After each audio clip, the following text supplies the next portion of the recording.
इस प्रोग्राम की। नमस्कार, मुद्दा तो है। मैं आपका स्वागत है। मैं हूं आपके साथ ब्रजेश चौक से। आज बात पेटला वध का दोषी कौन। झाबुआ जिले के पेटला वध में शवों का ढेर लगाने वाले आरोपी सबूतों के अभाव में बरी हो गए हैं। ब्लास्ट में 79 लोगों की मौत हो गई, लेकिन एक भी व्यक्ति दोषी नहीं निकला, जबकि दो जांच एजेंसी एसआईटी और न्यायिक जांच आयोग ने मामले में पड़ताल की थी। आखिर दोषी कौन है। जिस मामले में मुख्यमंत्री खुद घटना स्थल पर पहुंचे हों और दोषियों पर सख्त कार्रवाई का वादा किया हो, उन अपराधियों को कौन संरक्षण दे सकता है। तो फिर चूक कहां हुई। क्या पुलिस ने अपनी जांच ईमानदारी से नहीं की?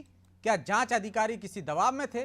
और नहीं तो फिर क्या वजह थी कि इतने लोगों की मौत का कोई भी दोषी नहीं निकला। तो क्या जांच के नाम पर अब खाना पूर्ति होने लगी है? इसी पर चर्चा करेंगे, लेकिन पहले देखिए यह रिपोर्ट।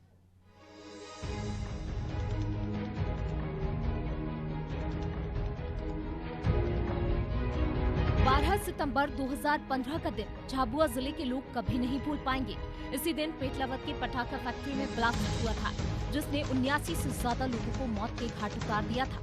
आम दिनों की तरह ही उस दिन भी चाय नाश्ते की दुकान पर लोग बैठे हुए थे। तभी चाय की दुकान में रखा सिलेंडर फटता है और आग पास ही बनी पटाखा फैक्ट्री में पहुंच जाती है। वहां रखे जिलेटिन में विस्फोट होता है, जिसके झटके दूर बैठे लोगों तक को महसूस होते हैं।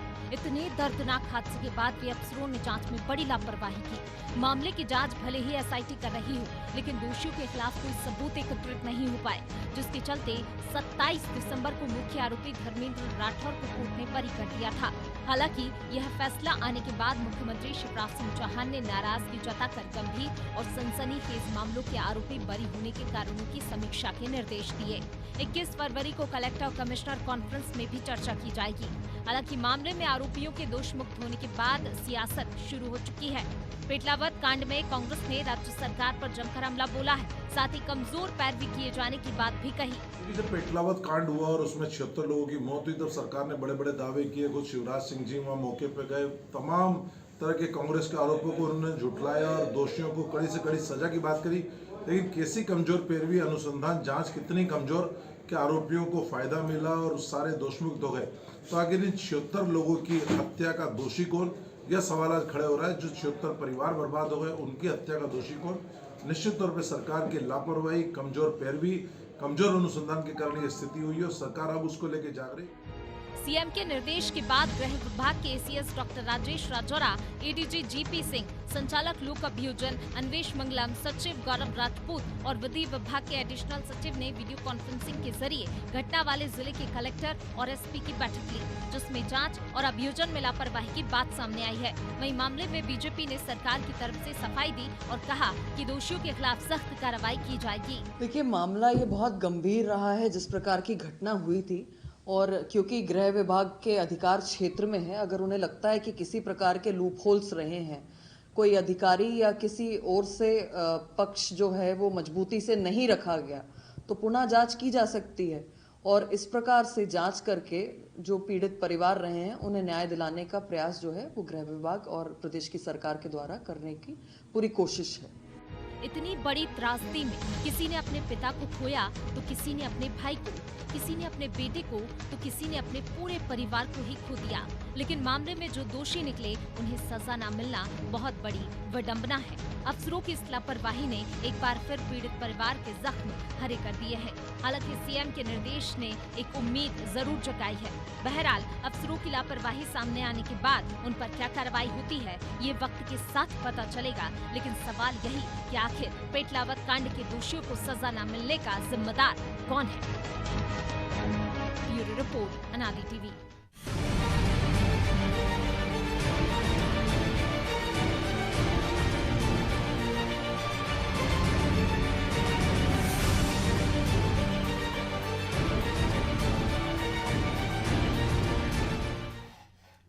पेटला वध का दोषी कौन, इस मुद्दे पर चर्चा के लिए हमारे साथ मौजूद हैं प्रताप भानु शर्मा, पूर्व सांसद हैं कांग्रेस के, और भी मेहमान हमारे साथ जुड़ने वाले हैं। शर्मा जी, बहुत बहुत स्वागत है आपका अनादि टीवी पर। इतना बड़ा गंभीर मामला जी, पर मैं अवेलेबल हूँ आपके लिए। जी, इतना गंभीर मामला, जब इतनी मौतों पर जांच सही ढंग से नहीं हो सकती है, तो फिर एक दो लोगों की मौत, हत्या के मामलों में हम कैसे विश्वास करें पुलिस पर? कहाँ लापरवाही आपको लगती है हुई होगी जिसमें मुख्यमंत्री खुद 3 दिन तक पेटलाबाद में रहे हों और उन्होंने कहा कि दोषियों पर कार्रवाई की जाएगी, लेकिन एक भी दोषी नहीं पाया गया, सारे के सारे बरी, जिसकी मौत हो गई है वो भी बरी। अब इससे बड़ा शर्मनाक उदाहरण क्या पेश हो सकता है सरकार की अकर्मण्यता और सरकार में व्याप्त भ्रष्टाचार के मामले में? मैं तो यही मानता हूं कि जिसमें 76 लोगों की मौत हो गई हो, इतना बड़ा हादसा मध्य प्रदेश में हो गया हो, मुख्यमंत्री स्वयं इतने चिंतित हो, अधिकारियों ने या जिनने जांच करी इतने लूप होल छोड़ दिए कि उनने जनता जनार्दन की जो विचारों की मौत हुई, जिनके परिवार बेसहारा हो गए, बच्चे बिलख रहे हैं, उनकी कोई चिंता नहीं। पता नहीं धन से, बल से, मैनिपुलेशन से कहां कहां किस तरह से इस इंक्वायरी को प्रभावित किया और इतना कमजोर केस बना है। हम तो यही चाहेंगे कि मध्य प्रदेश के मुख्यमंत्री जो कह रहे हैं वो करके बताएं, गृह मंत्री सख्त रवैया अपनाएं, और यदि इनके बस की बात ना हो तो फिर सुप्रीम कोर्ट की स्पेशल कमेटी से ही इसकी जांच करवाना चाहिए। ऐसी टास्क फोर्स बन जाए जिसमें हाई कोर्ट के जज हों, रिटायर्ड जज हों या सिटिंग जज हों, और जो ईमानदार अधिकारी हैं उनसे इसकी फिर से जांच करवाकर दोषियों को सजा तो मिलना चाहिए। नहीं तो सरकार के ऊपर ही बहुत बड़ा आक्षेप आता है, दोषारोपण सरकार की अकर्मण्यता ही साफ जाहिर करती है। लेकिन शर्मा जी, हम देखते हैं कि एसआईटी जब गठित की जाती है पुलिस महकमे में तो एक भरोसा होता है, भरोसा ये होता है कि एक अधिकारी जांच नहीं कर रहा है, एक के साथ अधिक अधिकारी हैं, यदि कहीं कोई गलती होगी तो दूसरा उसको सचेत कर देगा। लेकिन इस मामले में हम देख रहे हैं कि न्यायिक जांच आयोग भी गठित हुआ, दो जांच एजेंसियां। इसके बाद जब ये घटना हुई थी तो एनआईए भी आई थी, तमाम तरह की जांच एजेंसियों ने वहाँ पे मौके पर जाकर देखा था कि इस विस्फोट के पीछे कोई और वजह तो नहीं है, कोई और साजिश तो नहीं है, हमारे पड़ोसी देश की, हमारे दुश्मन देश की साजिश तो नहीं है। इन तमाम एजेंसियों ने जब जांच की, इसके बावजूद भी मतलब कहाँ चूक हो गई होगी? क्या कौन जिम्मेदार हो सकता है इसका, और जिम्मेदारों पर कार्रवाई होनी चाहिए या नहीं होनी चाहिए? मतलब इतनी जांच एजेंसियां जब इन्वॉल्व हैं तब भी यदि किसी को दोषी करार नहीं दिया जा सकता तो फिर किस पर भरोसा करेंगे? बहुत सही चिंता है ब्रजेश जी आपकी, और आपकी नहीं, मध्य प्रदेश के जितने भी जागरूक लोग हैं और जो राजनीति में, प्रशासन में या आम जनता में मायने रखते हैं, उन्हें सभी को ये चिंता है कि जब एक टास्क फोर्स गठित हो गई, एक कमीशन, एक आयोग गठित हो गया, इसके बाद क्या कारण रह गए कि जांच बराबर नहीं हो पाई और ये सब बरी हो गए। इसका मतलब ये है कि ये मिली भगत से ही ये काम हुआ है। जिन लोगों ने किया हो उन पे कड़ी कार्रवाई होना चाहिए। मानवता के साथ, मनुष्य के जीवन के साथ किसी भी तरह से कोई खिलवाड़ बर्दाश्त नहीं हो सकती। यदि मध्य प्रदेश की सरकार, शिवराज सिंह जी की सरकार अपने कहने पर सीरियस है तो उनके लिए सख्त कार्रवाई इस दिशा में करना चाहिए। और जो सबसे बड़ा लूप होल इसमें रह गया या इस तरह के कमीशन में या जांच में हो जाता है, वो होता है कि हम इस तरह की जांच को समयबद्ध नहीं करते कि 3 महीने के अंदर जांच होना है, 3 महीने के अंदर फैसला होना है। जब तक टाइम बाउंड मैनर में जांच और उस पर कार्रवाई दोषियों पर नहीं होगी, तब तक हम इस पे कोई न्याय की उम्मीद नहीं कर सकते। इसी तरह की टाला मटोले होती रहेंगी, लोग भूल जाएंगे, लोगों के दिमाग में से निकल जाएगी बात कि पेटलाबाद में कभी 76 आदमी मरे थे, कोई घटना या दुर्घटना हुई थी। इसलिए यदि कमीशन था, समयबद्ध होना चाहिए था, जांच थी, समयबद्ध होना चाहिए थी। 3-3, 4-4 साल हो जाएं और कुछ ना हो, इससे ज्यादा शर्मनाक बात क्या हो सकती है? तो मैं तो यही कहूंगा कि यदि मुख्यमंत्री दोबारा जांच कराना चाहते हैं, दोबारा न्यायिक प्रक्रिया में जाना चाहते हैं, तो कड़ाई से समयबद्ध प्रोग्राम दे दें। चाहे वो हाई कोर्ट की जज की कमेटी बना दे, चाहे ईमानदार अधिकारियों की टास्क फोर्स बना दे, जो भी बनाना चाहते हैं, परंतु उसे समयबद्ध यदि आप नहीं देंगे तब तक इसकी परतें नहीं खुलेंगी। और उनके बस का ना हो तो सुप्रीम कोर्ट में दे दें, परंतु गरीब को न्याय मिलना चाहिए, बच्चों को न्याय मिलना चाहिए। लेकिन शर्मा जी, हर मामले में सुप्रीम कोर्ट क्यों जाएं? हमारी जांच एजेंसियां ही इतनी सशक्त क्यों नहीं हो जाती कि सुप्रीम कोर्ट की तरफ क्यों नजर दौड़ाएं हम? या उन्हीं पर भरोसा क्यों करें? हमारे साथ रिटायर्ड आईपीएस अधिकारी जी के पाठक जी जुड़ गए हैं। पाठक जी, बहुत बहुत स्वागत है आपका अनादि टीवी पर। जी बहुत धन्यवाद। देखिए, ऐसा मैं अभी सुन रहा था, एक अब मेरे से कोई पहले वक्ता बोल रहे थे कि वो हाई कोर्ट देना प्रताप चाहिए, भानु सुप्रीम शर्मा कोर्ट जी हैं, देना चाहिए। पूर्व सांसद हैं कांग्रेस के। लेकिन हाँ, पाठक जी, तो मेरा एक सवाल है कि 79 लोगों की मौत हो चुकी पेटलावाद में, तो लेकिन दोषी एक भी करार नहीं दिया। दो जांच एजेंसियां जांच कर रही थी, फिर किस पर भरोसा करें? पुलिस, न्यायिक जांच आयोग, दोनों ने जांच की।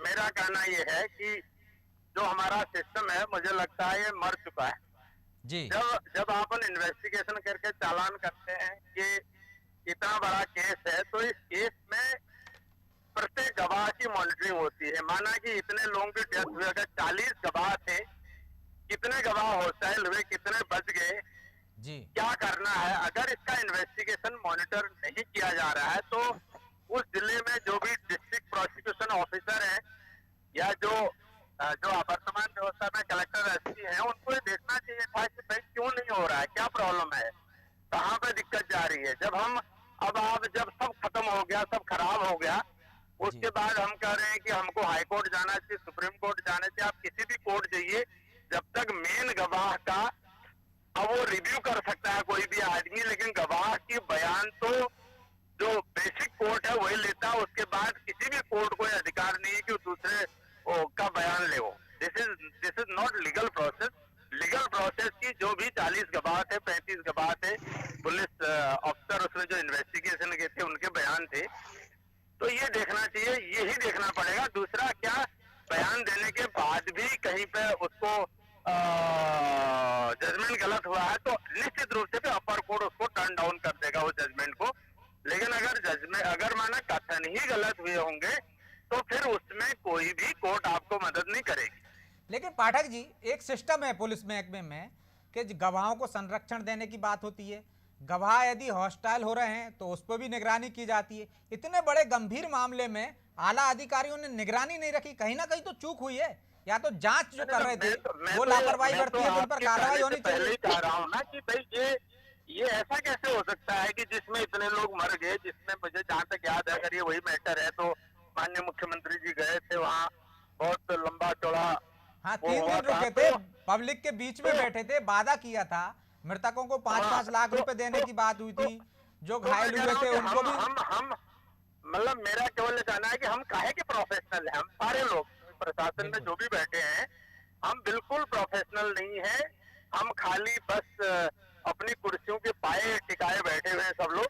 नहीं तो ऐसा कैसे हो सकता है कि भाई एक गवाह हॉस्टाइल हुआ, 2 गवाह हॉस्टाइल, 10 गवाह हॉस्टाइल हुए, और किसी को कान खबर नहीं है। बिल्कुल। और सब हम इतने बैठे हुए हैं, क्योंकि हम लोगों ने भी केसेस को मॉनिटर किया है। तो मैं सोचता हूँ कि ये बहुत ही दुर्भाग्यपूर्ण है। मतलब दुर्भाग्यपूर्ण तो ये राजनीतिक भाषा हो गई, ये नॉन प्रोफेशनल है और व्यावसायिक काम है। इसमें और पाठक जी, अतिशयोक्ति नहीं है, तो मैं तो यहाँ तक कहना चाहता हूँ कि यदि इतनी मौतों के बाद भी यदि कोई जांच में दोषी नहीं करार देता, तो वो पुलिस महकमे में रहने लायक नहीं है।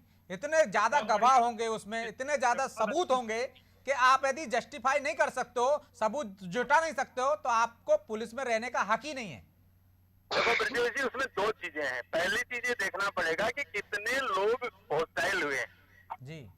अगर कई बार ऐसा हो कि हॉस्टाइल कम लोग हुए हैं, लेकिन कई मैंने जजमेंट देखे हैं उसमें हॉस्टाइल कम लोग, लेकिन जजमेंट का जो सब्जेक्टिविटी होती है जजमेंट में, वो उनको प्रायोरिटी दे देते हैं। जो हॉस्टाइल हुए उनको प्रायोरिटी नहीं देते हैं। जो एक्चुअली बेस हुआ होगा, उसमें पीएम हुआ होगा, उसमें मतलब घटनास्थल के जो साक्षी होंगे, उनका बयान हुआ होगा। मैं बहुत ज्यादा उसमें, क्योंकि मैंने डायरी नहीं देखी है या स्टेटमेंट और जजमेंट नहीं देखा है, लेकिन मुझे लगता है इसमें 2 ही विकल्प हैं। या तो वो जो रिव्यू होगा, तो उसमें भाई 40 गवाहों में से 20 पक्ष में है और 20 हॉस्टाइल हुए हैं, तो हम उसको देखें। अगर हमारा एक गवाह बिल्कुल भी सभी हॉस्टाइल है, तो इसका मतलब तो फिर तो ये अनर्थ है, अत्यधिक नॉन प्रोफेशनल है। हमारी सारी चेतनाएं, हमारी सारी संवेदनाएं, हमारे सारे प्रोफेशनलिज्म को ये आईना दिखाता है। तो इसको अपने को ध्यान रखना पड़ेगा। उससे आप लाख रिव्यू कर लीजिए, आप चीफ सेक्रेटरी लेवल पे, एडिशनल चीफ सेक्रेटरी लेवल पे, डीजी लेवल और पे, इस मामले में ऐसी नजीर पेश करने की जरूरत है पाठक जी कि आगे जो जांच हो वो ईमानदारी से की जाए, बिना किसी दबाव के की जाए और किसी की मौत का मजाक ना उड़ाया जाए। हमारे साथ प्रियल आनंद जुड़ गई हैं, अधिवक्ता हैं और बीजेपी नेता हैं हमारे साथ ब्रजमोहन लोया जी। बहुत बहुत स्वागत है आपका भी। प्रियल जी, 79 लोगों की 79 लोगों की मौत हुई पेटलाबाद बम विस्फोट में, तो उस मामले में एक भी व्यक्ति को दोषी करार नहीं दिया गया। आप कैसे देखती हैं? रिटायर्ड आईपीएस अधिकारी हमारे साथ पाठक जी जुड़े हुए हैं, वो कह रहे हैं जांच को भी देखना चाहिए कि किस वजह से उनको निर्दोष करार दिया गया, बरी कर दिया गया है। आपको कहाँ खामी लगती है, क्या वजह हो सकती है कि सबूत, एक तो मेन बात होती है कि सबूत आप नहीं जुटा पाए साफ तौर पर, कोर्ट तो सबूतों के आधार पर सजा सुनाती है, तो कहीं ना कहीं पहली प्राथमिकता तो जांच एजेंसी की तय होनी चाहिए। ब्रिजेश जी, बिल्कुल आपकी बात मैं सहमत हूँ। कहीं ना कहीं देखिए, इस केस के अंदर, पेटलाबाद केस के अंदर अगर आप देखें तो इन्वेस्टिगेशन में कहीं ना कहीं बहुत सारी चूक हुई थी और कहीं ना कहीं इन्वेस्टिगेशन प्रॉपर नहीं हुई थी। ऐसा नहीं है कि जितने भी हॉस्टाइल लोग हैं, जितने भी लोगों की वहां पे एक संदिग्ध मौजूदता वहां पे रही थी उस केस के दौरान, तो उन सब लोगों का कहीं ना कहीं एक रोल बहुत अहम था। इन्वेस्टिगेशन के दौरान केस कोर्ट से पहले पुलिस के हाथ में होती है, इन्वेस्टिगेशन रहती है, उनकी जांच, उनकी कोर्ट डायरी ही कोर्ट के अंदर जाती है और उसके बाद उसी के अनुसार, उसी को मद्देनजर रखते हुए केस की जो स्टेजेस है वो आगे बढ़ती है। तो कहीं ना कहीं अगर आप देखें तो इन्वेस्टिगेशन का एक बहुत बड़ा अहम रोल था इस केस के अंदर और इस हिसाब से लोग एक पॉलिटिकल स्टंट इस केस को दिया गया और जितने डिबेट्स हुए, कंट्रोवर्शियल हुए, मैं ये समझती हूँ कि इस केस को जितना मीडिया ट्रायल के हिसाब से लिया गया था, कहीं ना कहीं अगर इन्वेस्टिगेशन एक सुचारू रूप से इस केस की गई होती तो इस केस का एक नजरिया और निष्कर्ष हमें समझ में आता। 79 लोगों की जान का सवाल था वहां पे, वेयर हाउस में पूरा एक तरीके से आग लगना, ये एक आम बात नहीं है। पूरी तरीके से इन्वेस्टिगेशन नहीं हुआ उस टाइम जो हमारे मध्य प्रदेश में सरकार थी उन्होंने प्रॉपर कोऑपरेशन नहीं की। तो इन सब चीजों को मद्देनजर रखते हुए कहीं ना कहीं ये बहुत अच्छी बात है कि वापस से ये केस रीओपन हो रहा है और इस चीज पे रिव्यू डालने का बहुत ही ज्यादा जरूरत है। सवाल तो वही है ना, रीओपन तो आप कर रहे हो जब आपके पास पता चला कितने लोगों की मौत के मामले में इन्वेस्टिगेशन ऐसी हुई, लापरवाही हुई उसमें और सारे के सारे बरी हो गए, तो इससे पहले निगरानी क्यों नहीं की गई? जिम्मेदारियों पर, जो जिम्मेदार लोग हैं उन पर कार्रवाई की जानी चाहिए।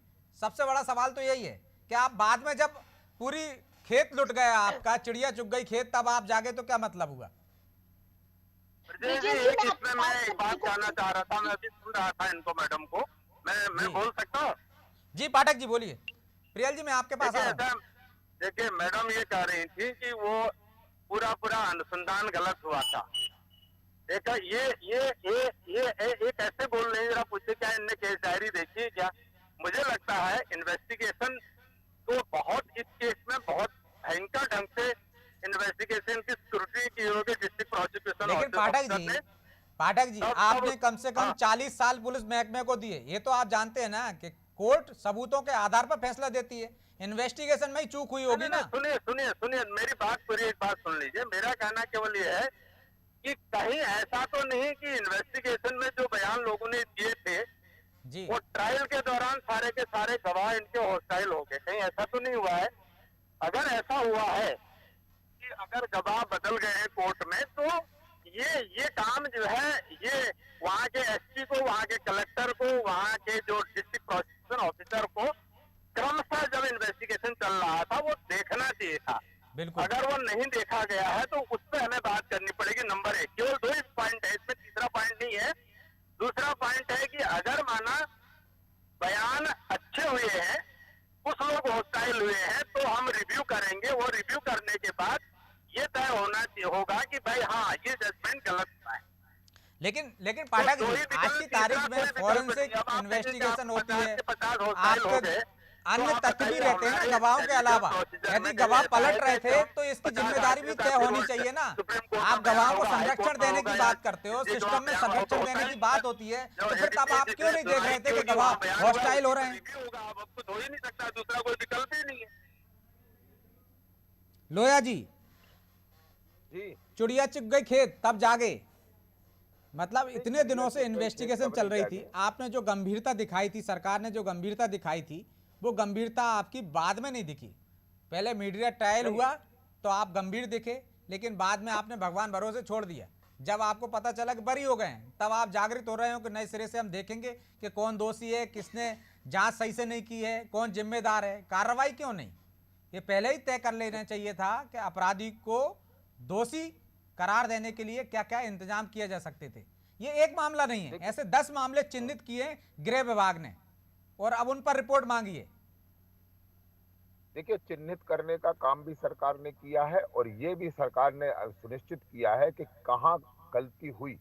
गलती होने के बाद जो चूक होती है या उसमें लापरवाही हुई है, इसकी जांच करवाने का काम सरकार कर रही है। पहली बात है। दूसरी बात मैं आपको बता दूं, जो मैं अभी सुन पा रहा था कि क्या गवाह हॉस्टाइल हुए हैं तो कौन जिम्मेवार है, और यदि गवाहों के बयान सही हुए हैं और कुछ गवाह हॉस्टाइल हुए हैं तो क्या स्थिति है, फिर उसका रिव्यू क्या होगा। 3 अलग अलग बातें हैं इसमें। पहली तो ये है कि जांच में लापरवाही अगर हुई है और जो चार्जशीट प्रस्तुत हुई है वो चार्जशीट कितनी करेक्ट है या उसमें क्या कमी है। दूसरी बात, क्या गवाह हॉस्टाइल हुए और उन्होंने कितने गवाह हॉस्टाइल हुए और बाद में क्या पुलिस को दिए बयान से वो न्यायालय में आपकी सरकार तनख्वाह देती है ना, डीपीओ आपने तैनात कर रखे हैं कोर्ट में, एडीपीओ तैनात कर रखे हो, ये क्या देखते हैं? तो जिम्मेदारी फिक्स होनी चाहिए ना कि इतना गंभीर मामला है, जांच एजेंसी में इतने लोग अधिकारी थे और उन्होंने सही तरीके से जांच नहीं की तो उन पर कार्रवाई होनी चाहिए। यदि डीपीओ ने सही राय नहीं दी है तो उस पर कार्रवाई होनी चाहिए। यदि गवाहों को किसी ने डराया धमकाया तो संबंधित जिले के एसपी कलेक्टर पर कार्रवाई होनी चाहिए। मेरी बात तो सुनिए, सरकार इससे कब इनकार कर रही है? सरकार ने तो स्वयं इस पर संज्ञान लिया और उसके बाद ये फिर मीडिया में आया। सरकार ने पहले संज्ञान लिया है। गृह मंत्रालय ने ऐसे मामलों की सूची बनाई है कि जिनमें लोगों पर कार्रवाई होनी थी, जिनमें सजा होनी थी, उनमें सजा नहीं हो पाई। और इस क्यों नहीं हो पाई, उसके क्या कारण है और उसमें कहाँ चूक हुई या कहाँ लापरवाही हुई, सरकार उसको देख रही है। उसके साथ साथ माननीय मुख्यमंत्री जी अगर ये सुनिश्चित कर रहे हैं कि उसको कमिश्नर कलेक्टर मीटिंग में रखेंगे तो ये और आगे की बात हो गई कि किस तरह से उस पर हम आगे कार्रवाई कर सकते हैं, किस तरह और बड़ी अदालत में उसको कर सकते हैं, क्या हम रिवीजन कर सकते हैं या कोई नई एफआईआर दर्ज कर सकते हैं। जो भी अगर संभव होगा तो उसके लिए काम कौन कर रहा है? सरकार ही तो कर रही है। और लेकिन लोया जी, सरकार का एक डर भी होना चाहिए ना, जिस मामले में मुख्यमंत्री खुद वहां बैठे हुए हों, लोगों को समझा रहे हों। हाल ही में अभी हाईकोर्ट ग्वालियर ने एक टिप्पणी की है, गृह मंत्री का जिला है, जो गृह जिला है, वहां 130 से अधिक ऐसे सरकारी अधिकारी कर्मचारी जिनके खिलाफ वारंट सम्मन्स जारी हुए वो तामील नहीं कर पाए, 800 से अधिक लंबित हैं। तो कहीं ना कहीं तो लापरवाही है ना, और एसपी देख नहीं रहे उसको। तो जिम्मेदारों पर भी तो कार्रवाई होनी चाहिए, कि जिम्मेदारी भी तो तय होनी चाहिए। मैंने आपसे कहा ना कि जिम्मेदारी तो तय हो रही है, वो उसी के लिए तो ये मामला आगे बढ़ा है। दूसरी बात, मैं एक और बात आपको सुनिश्चित करूं, मामला 2015-16 का है। और देखिए, मैं आपसे फिर कहता हूं, आपने अभी कहा था कि आपकी सरकार, आपकी नहीं, सरकार इस दौरान बीच में बदली भी। कब हॉस्टाइल हुए? जब ये पूरा मामला आएगा तो ये भी सुनिश्चित होगा कि कहां बीच के 16 महीने में किन किन की गवाही हो गई, किस तरह से किन को बचाने का काम हुआ होगा। देखिए, मगर मैं इस पर राजनीति नहीं करना चाहता और ना भारतीय जनता पार्टी राजनीति करना आप राजनीति तरफ ले ही गए ना लोया जी, और आप कह रहे राजनीति नहीं करेंगे कि 15 माह में 16 माह में, या तो उजागर कर दीजिए तो उन्होंने बचाने की कोशिश की थी। हम आज इसलिए कुछ नहीं कह रहे हैं क्योंकि अभी हमने ये तय किया है कि किन कारणों से उन्हें सजा नहीं हुई है। पहले हम उन कारणों की समीक्षा करेंगे और उसके बाद फिर ये बताएंगे कि कारण कौन से थे जिनके कारण इन्वेस्टिगेशन का जो स्तर है लगातार गिरता जा रहा है, इसमें सुधार के लिए कोई सुझाव दे सकते हैं आप? यदि वही अधिकारी रहते हैं जो सीबीआई में चले जाते हैं, उन पर भरोसा हो जाता है, वही देश में प्रदेश में काम करते हैं तो उन पर भरोसा नहीं रहता और जांच प्रभावित होती रहती है। क्या वजह है, देखते हैं आप इसकी? एक तो देखिए, और एक बहुत बड़ा एक लूप होल आपको बता रहा हूं मैं, जब जो हीनियस मामले हैं कई बार जो है उनकी जो वकील, वो सरकारी वकील जो है जीपी खड़ा होता है उसमें, है ना। मोस्ट ऑफ द जीपी जो है किसी भी पॉलिटिकल पार्टी की सरकार हो, बड़े इनकॉम्पिटेंट लोग होते हैं, वो बड़े केसेस केसेस को लड़ भी नहीं पाते हैं, लेकिन चूंकि वो प्रोसेस ऐसी रहती है, अब तो खैर संशोधन हो गया, उसमें डीपीओ वगैरह को इनको खड़ा होना पड़ता है ऐसे केसेस में। लेकिन मुख्य बात मेरा केवल इतना कहना है कि इन्वेस्टिगेशन की देखिए जब तक मॉनिटरिंग होगी, क्योंकि अभी क्या हुआ, हमारा सुपरवाइजरी लेवल बहुत हैवी हो गया है, नीचे पुअर हो गया है। तो जब हमारा सुपरवाइजरी लेवल इतना हैवी है तो आप कोई अकाउंटेबिलिटी नहीं है, सुपरवाइजरी लेवल के वर्क को चेक किया जाए कि भाई सुपरवाइजरी लेवल कितना काम कर रहा है। फर्स्ट सुपरवाइजरी डीएसपी है, वो सुपरविजन कर देता है जैसा भी करे। उसके बाद क्या कभी हमने ये मॉनिटर किया है कि एडिशनल एसपी ने किन किन केसेस का सुपरविजन किया है और इन्वेस्टिगेशन प्लान बनाया है, ट्रायल शेड्यूल बनाया है, उस ट्रायल शेड्यूल के अनुसार हर हफ्ते या 15 दिन में उसकी मॉनिटरिंग हो रही है, ये सब कानून में है। लेकिन कोई नहीं देखता है। जब देखता कोई नहीं है, जब जैसे आप बता रहे हो अभी सब खत्म हो गया। और तो दूसरी वजह ये भी है ना पाठक जी कि जितने भी डीपीओ एडीपीओ की बात कर रहे हैं आप, जितने भी विधि के सलाहकार हैं वो राजनीतिक रूप से ही तो नियुक्त होते हैं। बहरहाल अब समय इजाजत नहीं देता, इसलिए चर्चा को हम आगे जारी नहीं रख पाएंगे। पाठक जी माफी के साथ बहुत बहुत शुक्रिया आप चारों मेहमानों का। तो सरकार को ये देखना होगा, जिम्मेदारी तय करना होगी कि इतने लोगों की मौत के बाद भी यदि कोई दोषी करार नहीं दे रहा है तो उन जांच एजेंसी में कौन कौन लोग थे, उनकी जांच की किस स्तर पर गई थी, और यदि गवाह सरेंडर हुए हैं तो उनकी निगरानी कौन कर रहा था, और जो मॉनिटरिंग अफसर हैं वो क्या देख रहे थे। इन तमाम बिंदुओं पर सरकार को विचार करना चाहिए और जिम्मेदारी तय कर उन पर कार्रवाई करनी चाहिए, क्योंकि एक नज़ीर बनना चाहिए इस मामले को।